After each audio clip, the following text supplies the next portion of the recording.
So sometimes life does not always deal you the best hand. But there's one woman from Bangor showing it isn't about the hand, it's how you play it.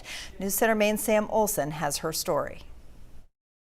Doctors told BJ Garceau she wouldn't live past the age of 30. That's when BJ was diagnosed with type 1 diabetes 27 years ago. But now, at almost 40, she's defying the odds and looking to help others do the same. Each step now is preparing BJ Garceau for the real test next month, the New York City Marathon. She's one of just 50 type 1 diabetics in the country selected to participate.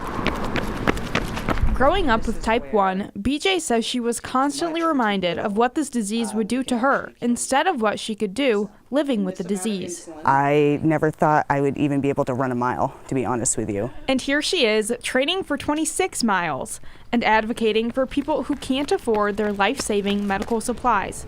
But before running, BJ found another, even more interesting outlet to raise money. Ladies and gentlemen, BJ Garceau!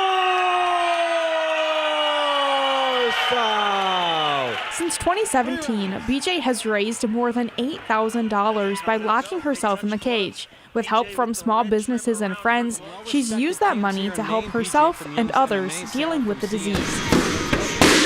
She's one of the toughest people I've ever met. Chris Young has been with BJ since the start of her MMA career. While BJ says he's changed her life, he says she's changed his perspective. When you add on another layer of having to deal with this, and she does it with grace, and it's something that I would love to see all my athletes kind of take from her. From fighting in the cage to running a marathon, BJ demolished the limits doctors had always set for her. I just knew that my activities were going to be very limited, that I had doctors tell me I wouldn't live probably past the age of anywhere from 20 to 30. 27 years after the devastating diagnosis, BJ is becoming the role model she never had growing up and is leaving her mark. What do you think the world could really learn from her?